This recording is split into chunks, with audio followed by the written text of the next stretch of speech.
Hello, Goosebumps fans, coming with you with a exclusive, of course.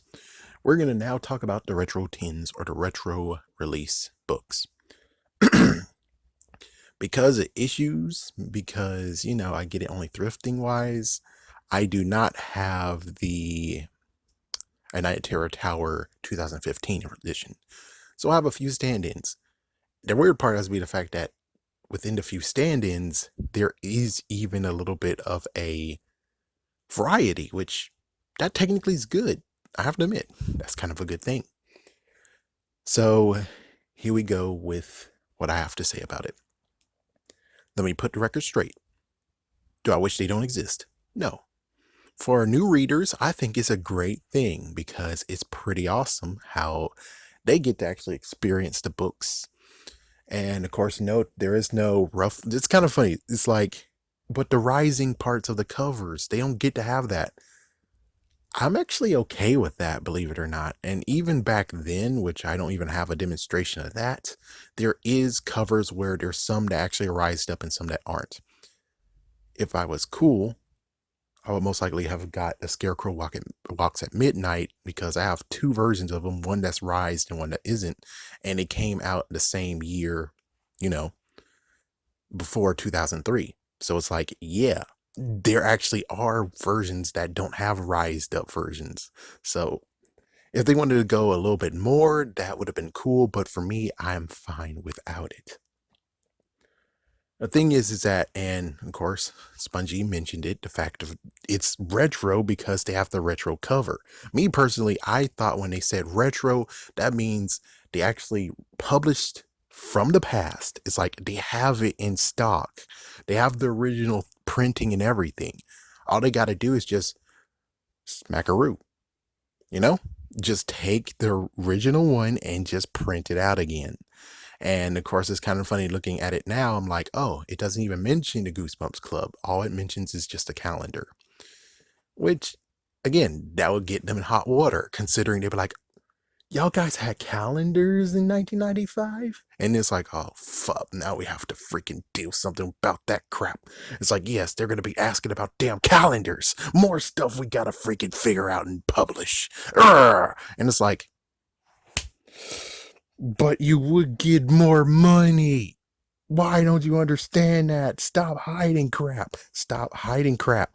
And of course, the good news is that A Night in Terror Tower doesn't show the clubhouse, the club, but they do show actually the fact of, well, lo and behold, they do have hints of it. The fact that there was a contest that if you did the contest, you are featured in. And I wonder if I have pictures of a kid, I have to mark it.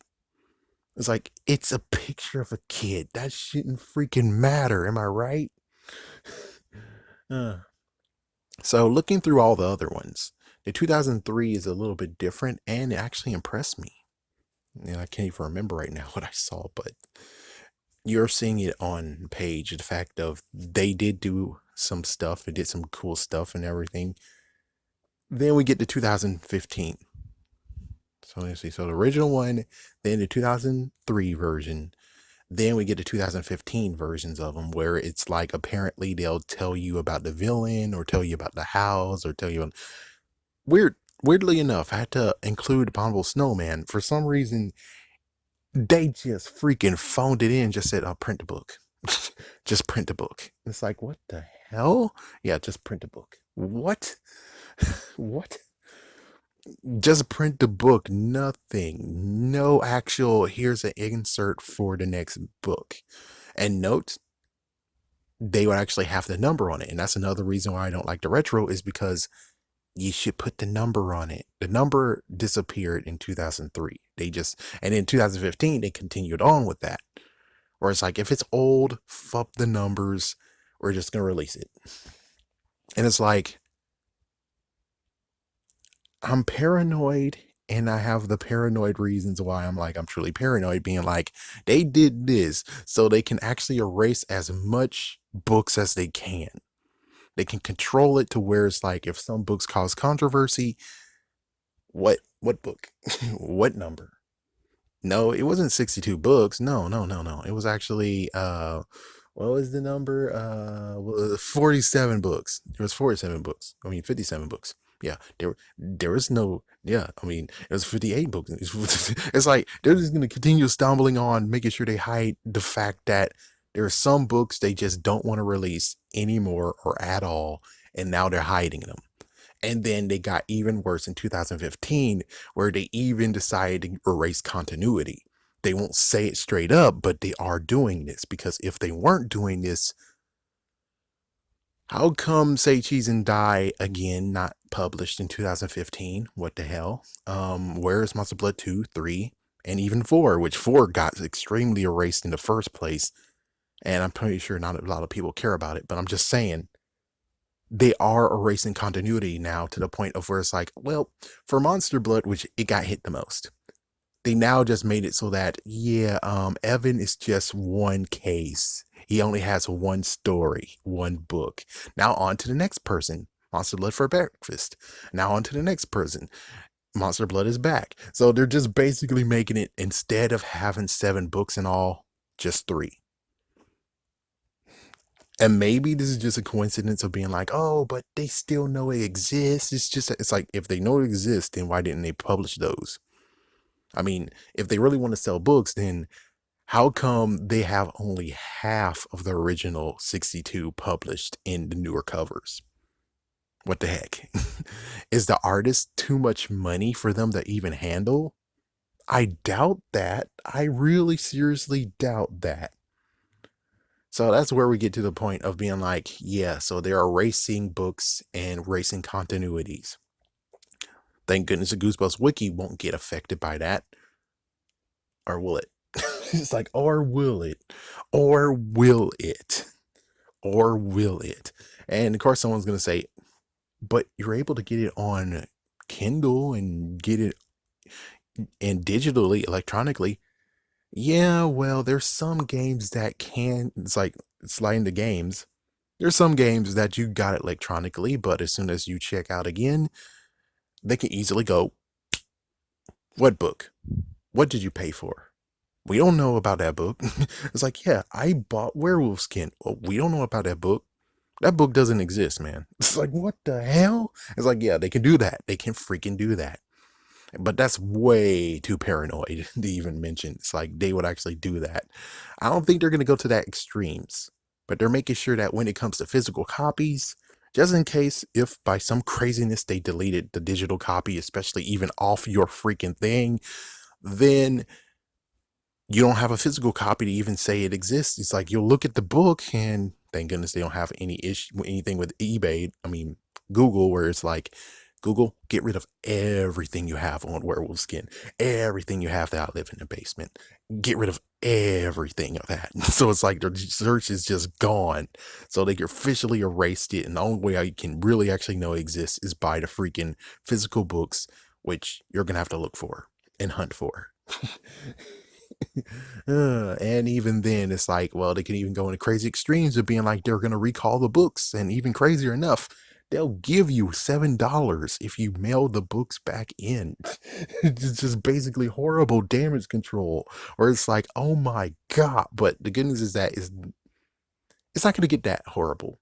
All I'm just going to say is that they're controlling it right now, 2015 and onwards, which means when it comes to retro tins, they might actually say no to a few of the books that could actually be released again.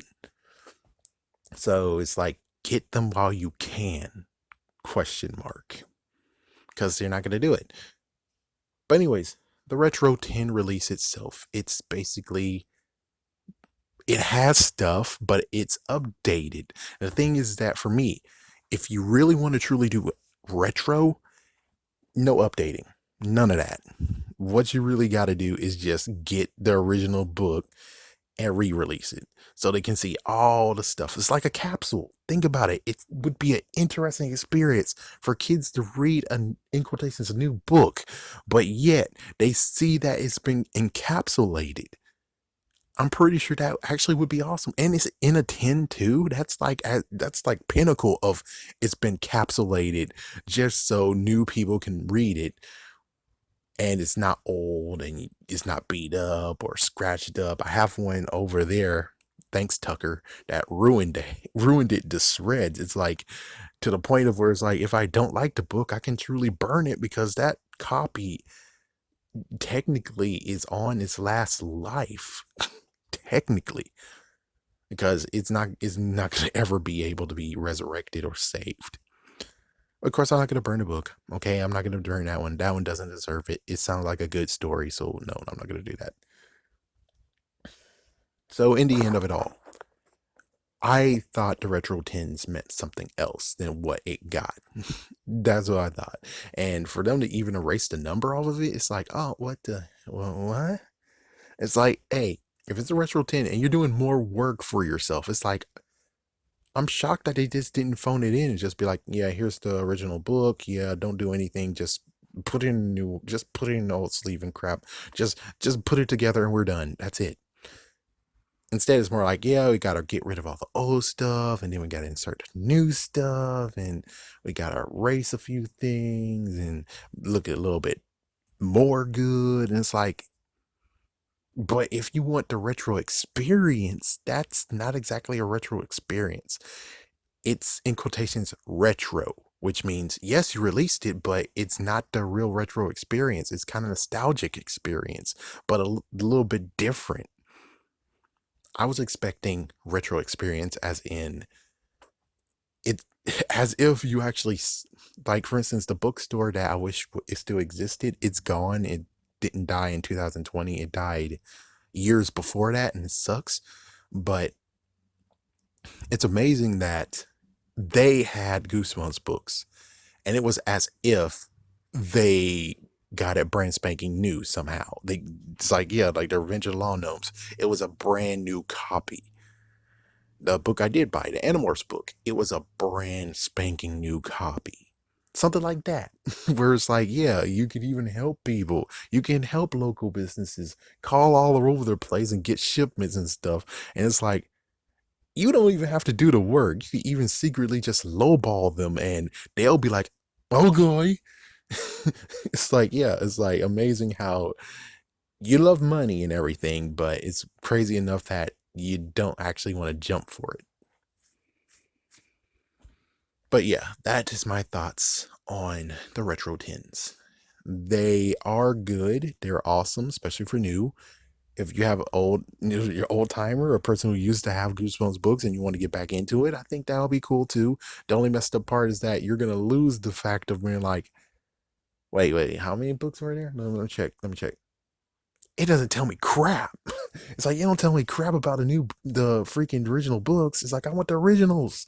And it's like, here it is, Horrorland, it's Lappy World. And no, I want the old books. And it's like, that's what I'm talking about. That is what I'm freaking talking about. It's really enough thinking about it. It's like, if they did release all 62, which is kind of impossible because their 10's only, how many books? Was it 5 or something? Yeah, that means that there will be 2 that will be short. But on the other hand, that works out perfectly because they will kill 2 of them. Heck, they might even just say, screw it, we're not going to release only one less of a 10, and then there's a few books. Never mind. That rando. Anyways, yeah. Let me make sure. Let me just make sure and say this once for all. Retro tins. Should they not exist? No. It seems like a great idea. Seems awesome. Just wish that I got the understanding of what you mean by bringing retro books or retro releases. I just wanted to make an understanding of that. Because when it comes to reprints and another reprint / a re-release, there's nothing to expect. It's the fact that it's a re-release. It makes sense that you'll update them to the times.